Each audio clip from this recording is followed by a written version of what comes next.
हम Dil De Chuke Sanam, the family entertainer of the year. आप ये कर सकती हैं? जहाँ सब बड़े बच्चे बन जाते हैं और सब अपने डिसीजंस हाथ चुन कर लेते हैं।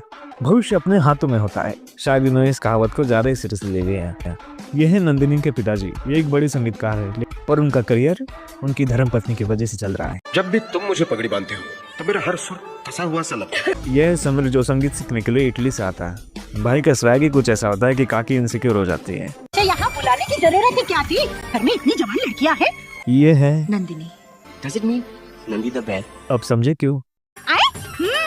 फिर खाना खाने बैठने से पहले नंदिनी के पिताजी काबिलियत जानने के लिए समीर का ऑडिशन लेने का तय करते हैं।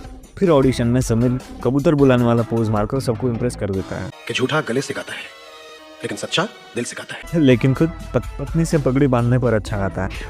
फिर समीर और नंदिनी की केमिस्ट्री बिल्डअप के लिए भाई दबंग और कबूतर जा जा जा वाला स्टेप करने लगते हैं। फिर एक दिन इनके बैंकेट हॉल जैसे दिखने वाले घर में नंदिनी की बहन की शादी होती है। थोड़ा वक्त तो लगेगा ना, पहली बार जो दुल्हन बनी। हाँ, जैसे बाकी तो हर दूसरे और चौथे शनिवार को बनते हैं। फिर शादी में आए हुए मेहमान के साथ आते हैं अपने अजय भाई, ये वाले। फिर निमोड़ा निमोड़ा निमोड़ा गाते गाते अजय भाई नंदिनी के प्यार में पड़ जाते हैं। तीखा खाना तीखी लड़कियों के लिए है, मीठे बुद्धुओं के लिए नहीं। भाई ये बात ईगो पे ले लेते हैं। फिर नंदिनी शहद लेकर मनाने जाती है, पर मर्द को दर्द नहीं होता, लेकिन तीखा तो लगता है भाई। उसके बाद नंदिनी के पिताजी अजय भाई के घर रिश्ता लेकर जाते हैं और ये भाई साहब उधर भी उसको ऑडिशन लेने लगते हैं। ये अपने आप को अनमोल मलिक समझता है क्या? चिंगारी कोई भड़के। आप मेरे हिसाब से मुंबई नहीं आ सकते। फिर एक दिन इनकी बड़ी माँ अपने अनमोल शब्दों से इनको प्यार का मतलब सिखाती है। लेकिन उसके अगले ही दिन नंदिनी के पिताजी इन दोनों को पकड़ लेते हैं और समीर को उसे भूल कर जाने के लिए कहते हैं। फिर बेजान दिल को तेरे, ये गाना बैकग्राउंड में चलते चलते वो घर छोड़कर जाने लगता है। लेकिन नंदिनी उसको रोक नहीं सकती, क्योंकि वही प्रॉब्लम यार जो देवदास में हुई थी। अरे बंसाली साहब, फिल्मों में घर थोड़े छोटे रखा करो यार। ऐश्वर्या हर बार नहीं रोक पा रही है।